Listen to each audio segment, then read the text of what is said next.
Bonjour à tous et bienvenue dans ce nouveau débriefing consacré au Dakar. Et je ne suis pas seul. Tigers, bonjour. Bonsoir. Une timidité envers toi, non? De quoi? Une timidité, non? Non, que dalle, c'est bon, je vais m'en sortir à peu près, je pense. Eh bah, si tu le ressens, y a pas de problème. On va commencer tout de suite dans le vif du sujet parce que tu es notre spécialiste. Ouais, Alatia sur ce Dakar, tu le trouves comment? euh, rien de négatif à dire sur Nasser Al-Attiyah, sans faute. Deuxième victoire après la victoire sur Volkswagen. Et 5 étapes remportées, impeccable. Rien à dire, une voiture qui a fonctionné sans souci, impeccable. Rappelle-moi l'année Volkswagen. Euh... Question piège, il me semble 2010 ou 2009. Je confonds toujours avec De Villiers, mais il me semble que ça doit tourner autour de ces années-là. Enfin, les années du Race to Ride 2, quoi, globalement. De toute façon, tu peux me dire n'importe quoi, moi, je saurais pas te contredire. C'est pour ça que je t'ai pris d'ailleurs. Je me doute bien. Alors, on va enchaîner sur le podium, hein, De Villiers au Love Chic. 2 et 3, un Toyota Hilux et une Mini. Des réactions sur ça? De Villiers qui a été bon quand même sur la globalité du rallye. Seul souci, un manque de régularité et une grosse erreur sur la 8e ou 9e spéciale. 9e spéciale où il fait une grosse erreur de navigation et il se plante et il perd, je crois, facilement plus d'un quart d'heure. Donc c'est là que le rallye s'est joué. Et son souci à De Villiers, c'est qu'il fait encore trop d'erreurs comme ça. Il peut pas se permettre, quand t'es deuxième d'un rallye, d'un rallye raid comme le Dakar, tu peux pas te permettre de faire des erreurs comme ça, surtout quand t'es derrière Nasser Al-Attiyah, quoi. Et pour Love Chic, surprise de voir Love Chic sur le podium, sachant, enfin, suite à l'abandon d'Al-Raji. Bon, ça fait quand même plaisir de voir, parce que c'est vrai il a jamais eu trop de chance à l'époque où il était, enfin, quand il était avec Mini, c'est quand même la première Mini officielle. Copiloté par Xavier Panseri aussi, il faut bien le préciser. Il a fait un... Copilote de Brian Bouffier. Oui, il a fait un bon rallye, globalement un bon rallye, même si on n'en a pas spécialement parlé parce qu'il est resté plutôt discret, mais une troisième place correcte. Donc pour toi, tu penses que De Villiers perd le rallye sur cette spéciale numéro 9? Je pense honnêtement que De Villiers perd le rallye sur cette spéciale. C'est vrai que l'an dernier, enfin, il s'était fait un petit peu remonter les bretelles, disons par les directeurs de l'écurie parce que ça avait pas du tout plu le fait qu'il termine. Il me semble qu'il avait terminé, je sais plus où. Enfin, il avait pas fini. Il me semble pas avoir fini sur le podium l'an dernier. Il avait été beaucoup trop discret. C'est vrai que depuis quelques années, on le voit beaucoup trop discret sur le Dakar. Enfin, toujours dans le top 5 ou dans le top 10, mais sans percer vraiment. Et c'était ça faisait quand même plutôt plaisir de le voir deuxième. En plus, on l'a vu attaquer cette année, ce qui est assez rare, parce que la plupart du temps, quand il était devant, c'était pas par hasard, mais parce qu'il se contentait de contrôler. Là, c'est bon, on l'a vu attaquer, ça faisait quand même plaisir de le voir. Mais je pense que oui, effectivement, il perd la spéciale, enfin, il perd le rallye sur cette spéciale, ça c'est sûr. D'accord. On va enchaîner ensuite sur les autres arrivants aux places un peu moins glorieuses plutôt. Eric Van Loon sur la Mini, quatrième, pas mal.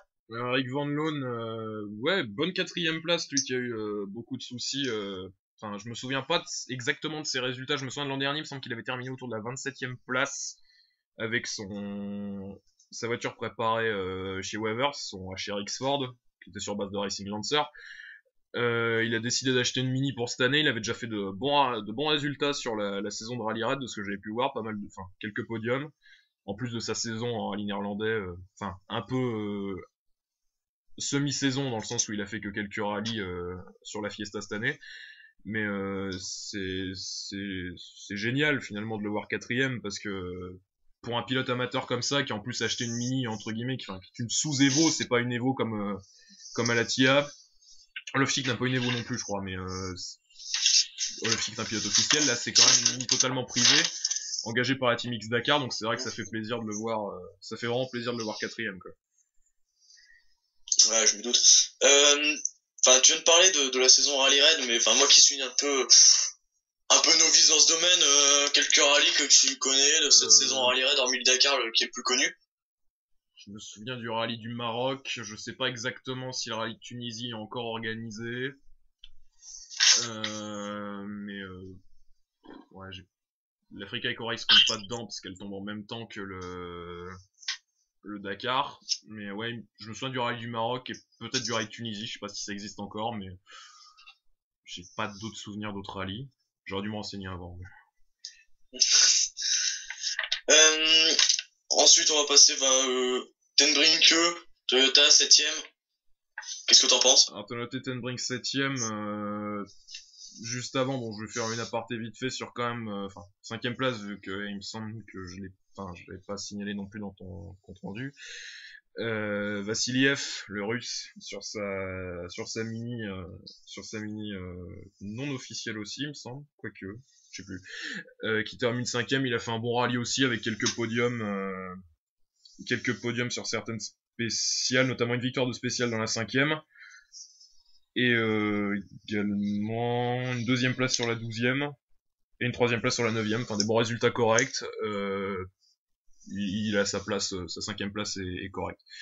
Ten Brink, ouais, sur son overdrive, sur son Toyota, bon résultat aussi. Lui qui avait suivi un peu la même marche, c'est-à-dire la Team Wevers avec un HRX Ford, tout comme son compatriote Van Loon. Lui, il a décidé de partir chez Toyota. Finalement, bonne idée parce que la voiture roulait très bien cette année. On a eu, je pense que le Toyota reste la voiture la plus fiable, même devant la Mini cette année. Suite notamment au souci de Romain, on y reviendra. Honnêtement, Ten Brink qui fait aussi un bon rallye. Peut-être un peu moins bon que Van Loon, mais il avait quand même mieux commencé avec une 3ème place. Van Loon en fait a jamais fait de podium, a jamais fait de top 3 en spécial. Là où Ten Brink a quand même fait une 3ème place dans la seconde, une 3ème place dans la 7ème. Mais il a été quand même un peu moins régulier. D'accord. À signaler que dans le top 11, on a quand même 3 Français, mais on ne va pas en parler maintenant vu que j'ai 2-3 questions à propos d'eux tout à l'heure. Donc on va tout de suite sauter. 8ème Souza, une réaction, non peut-être? Souza, oui, Carlos Souza, lui, ça fait quelques années qu'il est en rallye raid, sur le Dakar notamment. Enfin, on a vu l'époque Mitsubishi entre guillemets semi-privé. Là, cette année, depuis quelques années maintenant, il est engagé aussi chez Mitsubishi Brésil, qui est entre guillemets maintenant la semi-écurie officielle depuis le départ de la véritable écurie officielle. Le message qui va tout tuer. Donc maintenant les Mitsubishi ne sont plus des Racing Lancers, ce sont des ASX, donc des modèles un peu plus compacts, développés chez Vaison Sport en France notamment, qui sont donc utilisés par la team brésilienne, donc pour Spinelli et Souza. Souza qui la place 8ème, c'est un bon résultat pour une voiture qui a encore je pense pas mal de développement devant elle. Et je pense que c'est un bon encouragement pour la suite. Je pense que si une écurie s'engage, si un jour une écurie a l'idée d'utiliser ses ASX avec du budget derrière et des bons pilotes, je pense que ça peut viser facilement des podiums. Alors j'ai complété les 2 places que j'ai pas notées. Alors 5ème, tu m'as dit c'était qui? Vassiliev, le russe. D'accord. Et 9ème? 9ème, c'est le Kazakh Rakimbayev sur une mini privée. Lui par contre je l'ai noté dans le général suite à son résultat forcément, mais on l'a pas spécialement vu, je me souviens pas d'endroit où je l'ai vu vraiment percer plus que d'autres. Il a été, je pense, aussi constant pour terminer 9ème, mais il a pas vraiment percé dans le classement, ça a pas été vraiment la sensation. Ouais, je vois ce que tu veux dire, mais tout ça pour dire en fait que dans le top 10, Souza est quand même le seul en Mitsubishi.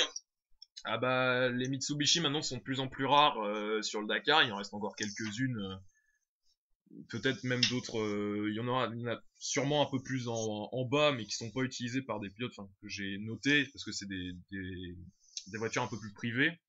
Mais dans le 2ème Mitsu, j'ai pas vu où il était, il me semble pas l'avoir noté. Non, il me semble que Spinelli est beaucoup plus loin, mais je sais plus du tout où il est. Mais étonnamment, parce que Spinelli d'habitude est aussi efficace, mais il a dû avoir quelques soucis aussi sur le SX, qui a encore ces quelques soucis de fiabilité, forcément.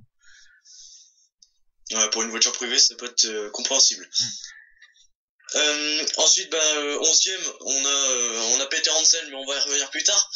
Et ensuite, j'ai noté 18 et 19e, Terra Nova sur la Mini et Gordon sur son Gordini. D'ailleurs, si je ne m'abuse, c'est la première année qu'il prend un véhicule de ce type. Alors, première année qu'on le surnomme Gordini, en fait, il s'agit d'une évolution de son Hummer, de son buggy Hummer qu'il a déjà utilisé l'an dernier. C'est une évolution avec un peu différente dans le sens où il n'a plus le soutien de Hummer.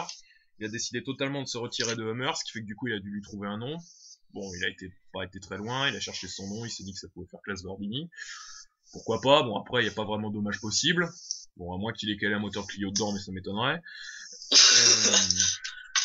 D'ailleurs, Renault, on y viendra. Et encore, on pourrait penser qu'il a vraiment calé un moteur Clio, vu à la place où il arrive, et vu les soucis qu'il a eu, hein. Ouais, enfin, on pourrait y penser, mais aussi on pourra signaler après la perf des Renault. Bon, ça, on y reviendra. Mais effectivement, c'est vrai qu'il a eu pas mal de soucis. Bon, quand même, deuxième de la première étape, j'avais quand même de l'espoir, parce que c'est vrai que c'est un pilote que j'apprécie beaucoup. Troisième de la cinquième, mais après, c'est vrai qu'il a eu pas mal de soucis, soit des surchauffes de frein, soucis de refroidissement. Et quand même, il termine le rallye en gagnant la dernière spéciale, ce qui est quand même une bonne récompense, même si c'est vrai qu'une 19e place, il aurait pu faire bien mieux, je pense un top 10 aurait pu être mieux. Ah, il sauve les meubles, hein. Ouais. Terra Nova? Bon, Terra Nova, lui, c'est compliqué. Orly Terra Nova, alors il a fait, pilote mini officiel aussi, donc la troisième mini à avoir une évolution 2015 avec celle d'Alatia et de Roma. Rallye peu constant malheureusement, malgré quelques perfs, avec notamment la victoire dès la première étape et également une victoire dans la 7ème, deuxième place dans la 8ème aussi, deuxième place dans la 10ème et deuxième place dans la 11ème. Ouais, donc il a fait des... Et scratch aussi dans la 12ème. Donc il a gagné quand même 4 spéciales, là où Alatia en a gagné 5. C'est vrai que c'est assez incompréhensible de le voir 18ème, le souci c'est que c'est un pilote qui est encore trop irrégulier, qui a eu en plus pas mal de soucis, parce que c'est vrai que l'Evo 2015 du Mini a pas été non plus terrible. Quand on voit les soucis mécaniques de Roma, on y reviendra après, malgré qu'Alatia ait réussi à le ramener en tête. En plus, bon, Terra Nova c'est quand même corrigé, parce que c'est vrai qu'on a eu une époque où c'était quelqu'un de très impulsif, où il a explosé beaucoup de voitures, il s'est engueulé avec son staff, on l'a vu s'engueuler avec son copilote il y a quelques temps, sur certains Dakar. Bon là, ça a été un peu mieux, il a été un peu plus constant, et c'est de bon augure pour la suite. Là j'ai envie de te dire, mais on reproche à De Villiers d'être un peu moins constant, mais quand même deuxième, alors que tu dis Terra Nova est pas constant non plus, mais il y a un boulevard entre les deux. Oui, c'est vrai qu'il y a pas mal d'écart, même si De Villiers, c'est vrai qu'il a quand même plus d'expérience en officiel que Terra Nova. Je me souviens pas exactement de leur année de début, mais je me souviens que De Villiers était devant Terra Nova, était bien plus devant Terra Nova. Il me semble que Terra Nova a commencé à se faire remarquer depuis que le Dakar arrive en Argentine. En même temps, ce serait cohérent vu qu'il est argentin. Mais c'est vrai que c'est plus compliqué pour lui, mais je pense que ça va petit à petit, ça va passer ce genre de soucis.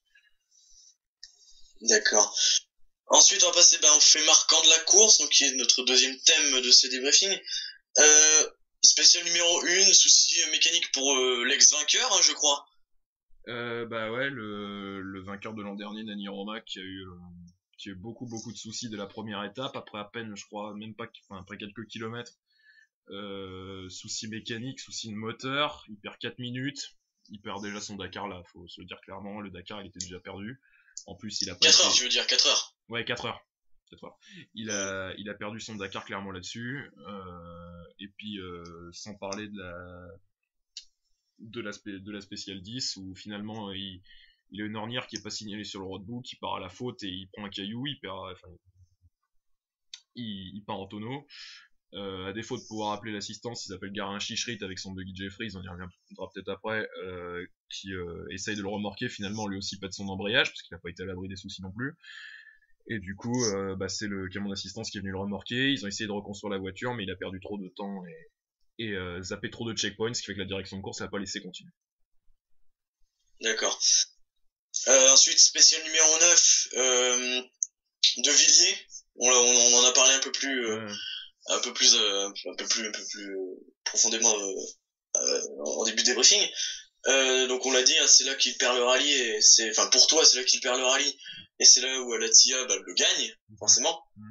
Et sinon, hormis la spéciale 3, où on va revenir sur ce qui s'est passé plus tard, tu n'as pas noté d'autres faits marquants sur les spéciales? Alors, bah oui, hormis la spéciale 3, on y reviendra peut-être après. Enfin, si, on y reviendra après. L'abandon de Carlos Sainz sur la spéciale 5, suite à un tonneau sur un caillou qui était en plus situé quasiment au même endroit où il a explosé son buggy SMG l'an dernier. Bon, ça commençait déjà pas terrible pour Peugeot. Et sinon, autre chose que j'ai signalé quand même, le crash de Matthew Campbell lors de la 9ème spéciale, qui était un crash assez impressionnant. Je pense que beaucoup ont dû le voir sur internet par l'intermédiaire de vidéos. Avec son proto-buggy noir qui s'est totalement envolé, qui s'est mis même à prendre feu, il a fait plusieurs tonneaux il a vraiment totalement explosé son buggy. Et heureusement, il s'en est sorti qu'avec une légère fracture, et c'était limite un miracle quand on a vu l'état du buggy à l'arrivée, quoi. Enfin, à la fin. Ouais, un crash impressionnant quand même, ouais, très très gros. Ouais, effectivement. Donc la spéciale 3 qui a vu aussi, donc alors on va écorcher les noms, même si enfin, je sais pas si c'est un français ou pas, mais alors Gash, je crois que ça se prononce comme ça. Philippe Gash, oui, qui a eu qui a un abandon mécanique sur cette spéciale. Qui a eu effectivement un souci mécanique. Alors les buggy SMG, bon, on va y venir dessus, je vais faire une légère aparté. Il y en avait 3 d'engagés cette année. Il y avait celui pour Ronan Chabot qui termine 10ème, qui fait le meilleur résultat, enfin le 2e meilleur résultat français. On avait Adam Mawish, l'ex-champion de Soaski, qui est engagé avec un autre buggy SMG soutenu par Orlen et Red Bull. Finalement, le buggy il a terminé complètement calciné. Il en restait plus rien. La spéciale 2. Ouais, la spéciale 2, on n'a pas eu d'infos particulières sur ce qui s'était vraiment passé, donc le buggy a pris feu, ils n'ont pas pu prendre d'analyse entre guillemets, et Philippe Gache après sur un souci mécanique doit abandonner sur la spéciale 3, ce qui fait que finalement l'année SMG, bon l'an dernier ils avaient tenté avec Carlos Sainz notamment et le soutien de Red Bull d'avoir un peu plus de budget, ça n'avait pas forcément payé, cette année ça paye pas non plus, parce que finalement Gage s'en sort pas, Mawish s'en sort pas, bon quand même la victoire en 2 roues motrices pour Chabot qui sauve un peu les meubles, mais on aurait pu espérer mieux quand même de la part des buggy SMG. Ouais, effectivement, penses-tu que c'est un peu le début de la fin des SMG, non, pour toi, je sais pas? Bon, je pense pas, parce que j'espère pas, parce que déjà c'est une structure française et c'est une structure privée, ça fait un peu penser au Buggy Schlesser d'il y a quelques années. Donc honnêtement, je pense que c'est pas la fin, parce que l'ère des buggy de motrice arrive de plus en plus. On l'avait avec Peugeot, on l'avait avec le buggy X-Red, et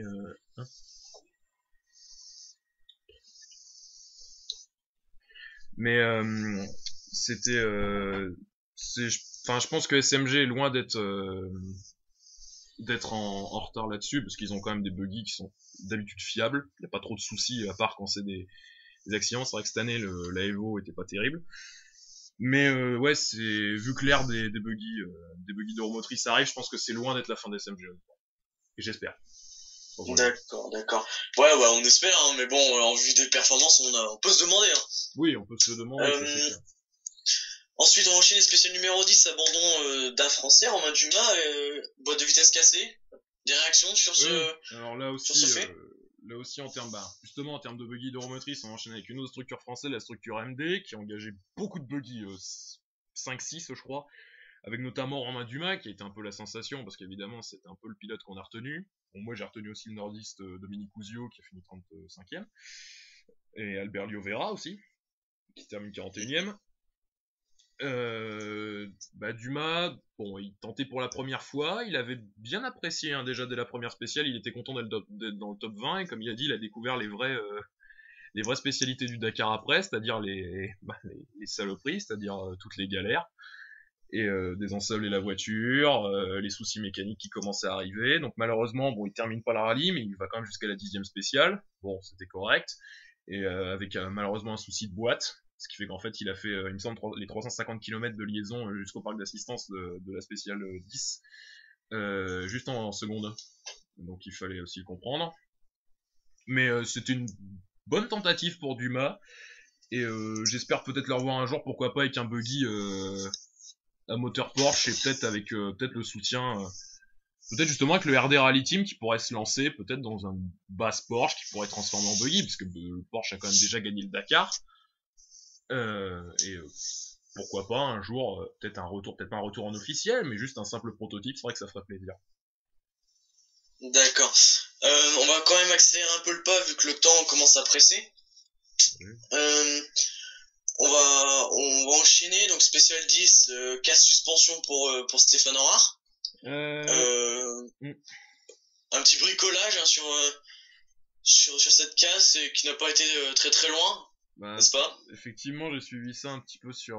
moi, j'ai suivi par l'intermédiaire de France Télévisions et par l'intermédiaire un peu des résultats sur Internet. Bon, en ayant vu le reportage, c'est vrai que Stéphane Aurard, le Belge, bon, qui est loin d'être un novice, hein. Ça fait quelques années qu'on le voit, notamment avec Volkswagen, la plupart du temps, donc avec son fameux Dunby Volkswagen, qui était donc une base coccinelle avec un moteur Volkswagen TDI, qui pour l'instant roulait très bien, jusqu'à ce qu'il prenne un caillou dans quelques kilomètres au-dessus de Peter Hansel, avec le même souci, c'est-à-dire pneu avant droit, qui complètement pété, la suspension complètement pétée. Alors du coup, il a tenté un bricolage effectivement de mettre un peu, de redurcir un petit peu les suspensions et de mettre un petit peu tout le bordel entre guillemets, c'est-à-dire tout ce qui était roue de secours, pactage, etc.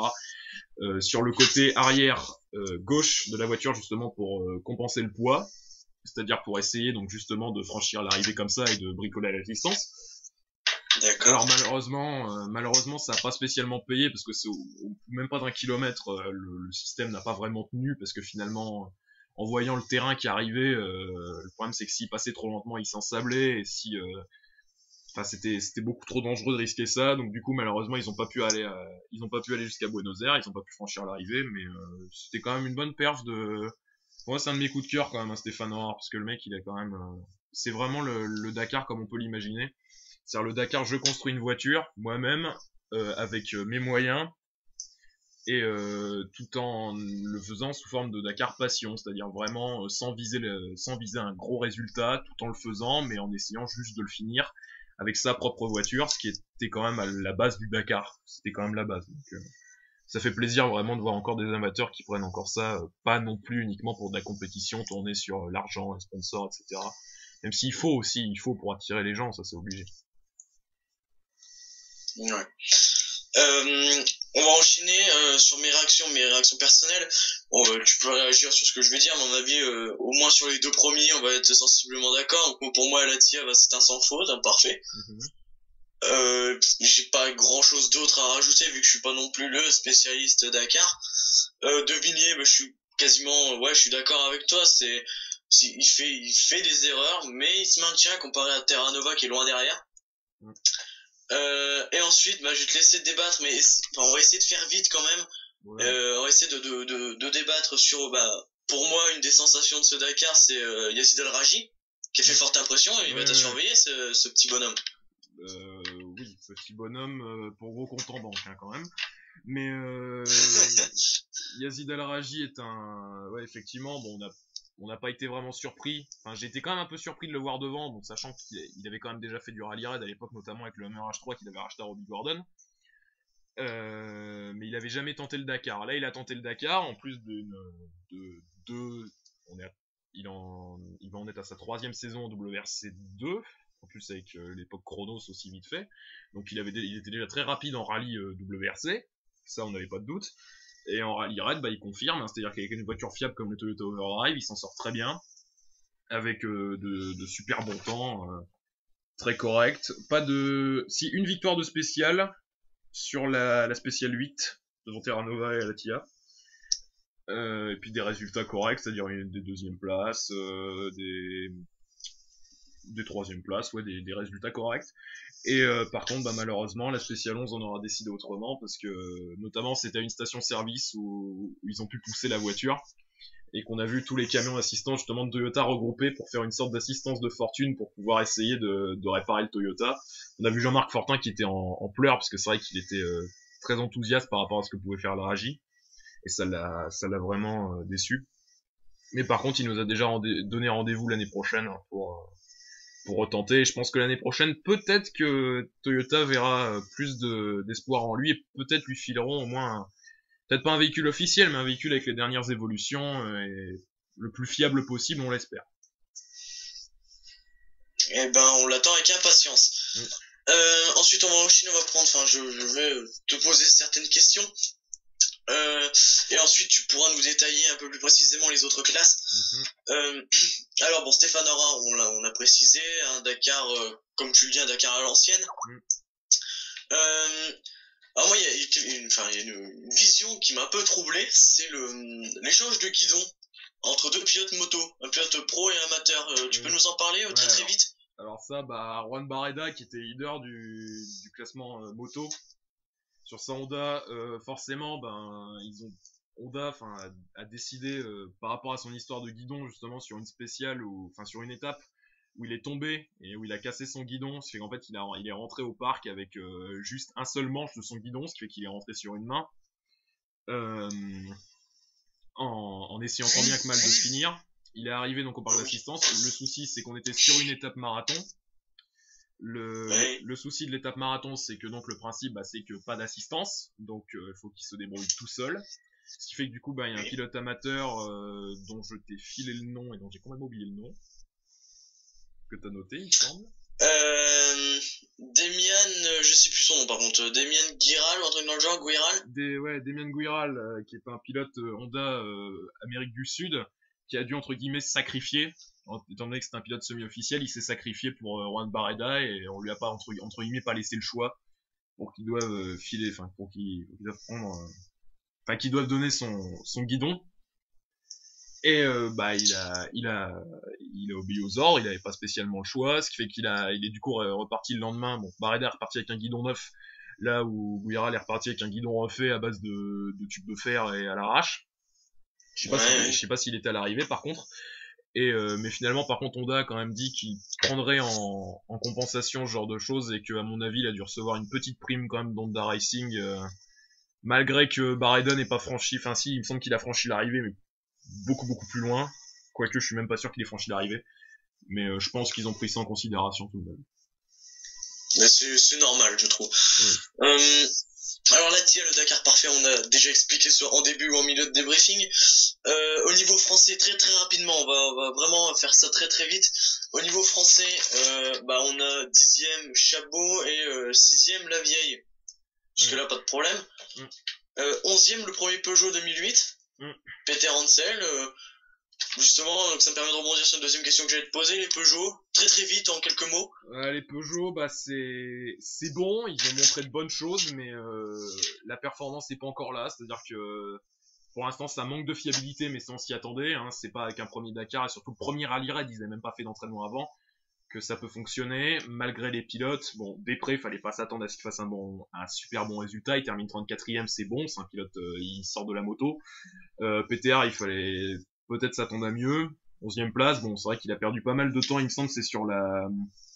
il était 9e encore à la 5e spéciale, il a été longtemps 8e, 9e, et il y a un moment où il a perdu beaucoup de temps, notamment, il me semble, sur le même coup qu'en rare, là, sur le coup, il a pété sa suspension. C'est là qu'il a perdu énormément de temps et qu'il a terminé 11e. Bon, c'est pas non plus catastrophique. C'est de bon augure pour la suite. Et sinon, si vite fait pour la Vieille, meilleur Dakar pour lui. Meilleur résultat, il en était resté sur de 8e place. Le Toyota Overdrive a fait a fait le boulot, pas de soucis, mais pas non plus d'exploit. Un Dakar correct pour Christian Lavieille. Donc on va pouvoir finir là-dessus. Moi je vais apporter deux petites réactions avec le talent de cette année Yazid Al-Raji et pour moi, même si t'apprécies ce pilote, la déception Robbie Gordon. C'est mon avis personnel. Très vite, tu vas faire un petit classement des autres classes très vite. Peut-être pas de commentaires sur les pilotes, à part si vraiment il en vaut le coup, mais sinon, vas-y, enchaîne, on va commencer par la moto peut-être. Alors, juste redonner un petit résultat quand même. La perf Renault, juste donner le Renault Duster, le résultat du seul Renault Duster encore engagé, c'était Emiliano Spataro qui termine quand même 21e, avec un 3e temps dans la dernière spéciale, et un 3e temps dans la 12e également, donc ça restait correct pour Renault. Bon, sinon, donc les autres classes, moto, victoire de Marc Coma, donc 5e victoire, il rejoint Després, il est à une victoire d'égaler Peter Hansel. Devant Paulo Gonçalves sur Honda et Toby Price sur KTM. Performance aussi de l'amateur, des deux amateurs, Quintanilla et Svitko sur KTM qui termine 4ème et 5ème.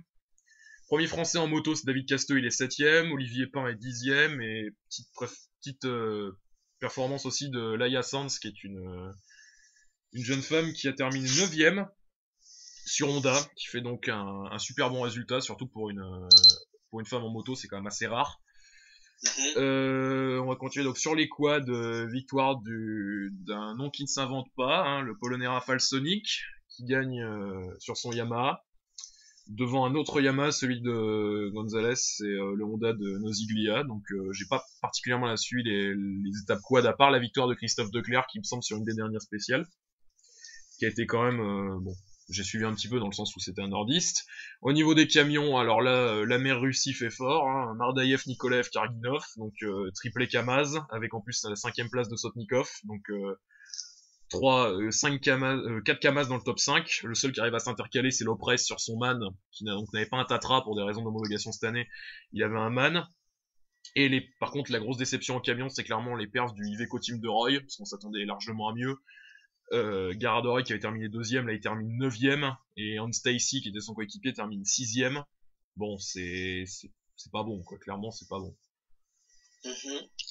Et sinon ouais, non, j'ai pas spécialement grand chose à rajouter d'autres. Peut-être si quand même en voiture, rajouter quand même la Garlin Chichery qui termine 45ème, il leur a ramené quand même son zèbre, son fameux buggy zébré, qui a encore beaucoup de développement à faire, parce que c'est quand même pas terrible. Petite parenthèse rallye quand même, étant donné qu'on parle aussi rallye, enfin vrai rallye sur cette chaîne, le champion d'Afrique du Sud qui avait roulé sur une Toyota Auris Super 2000 la saison dernière, Leroy Poulter, était au départ avec un Toyota Overdrive, il termine 16ème. Perf quand même d'un Mercedes, un Mercedes ML qui rentre dans le top 20, c'est Moreno. Bon, c'était un Mercedes ML d'une écurie privée. Et sinon, alors les deux autres perfs viennent de quand même Federico Villagra, l'ex-pilote de WRC, qui roule avec un Ford Ranger, qui termine 27ème. Et Thierry Magnaldi également, qui est un ex-pilote moto, sur son buggy dessous de roues motrices sur base de Nissan Juke, qui termine 40ème. Et sinon Albert Liovera, donc j'avais précisé vite fait tout à l'heure, le pilote qu'on avait vu notamment en championnat du monde des rallyes sur quelques rallyes, qui est celui qui est tétraplégique, c'est comme ça qu'on dit, enfin qui est paralysé des deux jambes, et qui a quand même fait le rallye sur son buggy MD, qui termine 41ème. Donc globalement rien d'autre à dire, et puis je vais te laisser les mots de la fin. Et sur ce, moi je vais enchaîner sur 2-3 minutes de précision. Au niveau, une petite pensée, on a mon indique qui n'est pas présent, qui est Bartman, qui à mon avis nous écoutera. Mon deuxième indique qui est présent, hein, n'est-ce pas? Oui. C'est pour ça que vous avez peut-être déjà entendu son pseudo Tiger, parce que je le cite souvent en fin de vidéo, parce qu'ils m'aident beaucoup. Et ensuite, pour les prochains débriefings, alors je t'invite bien sûr à venir les faire avec moi. Les prochains, on verra comment on pourra s'arranger. Mais le prochain à venir, c'est le Monte-Carlo. Bon, j'ai vraiment hâte d'y être. Mais je n'en parle pas plus, on verra ça dans ce débriefing. Et enfin, le mot de la fin, avant de raccrocher cette antenne, on va dire. Une petite pensée à la famille de Michel Ernik, le pilote moto décédé dans la spéciale numéro 3. Ouais, le pilote polonais. Malheureusement, c'est que, comme tu me l'as si bien dit, malheureusement, c'est quasiment inévitable au Dakar. Ouais, malheureusement, le Dakar, c'est vrai qu'il y a souvent, c'est vrai qu'il y a souvent des décès au Dakar. Bon, ça arrive de moins en moins. La plupart du temps, on se limite à un par Dakar, mais ça reste quand même trop. Ça reste quand même une perte humaine et on aimerait l'éviter. Ouais, c'est clair. Sur ce, si Audacity veut bien s'y prêter, je te laisse raccrocher et à plus tard et merci Tigers. Mais de rien, et à plus tard.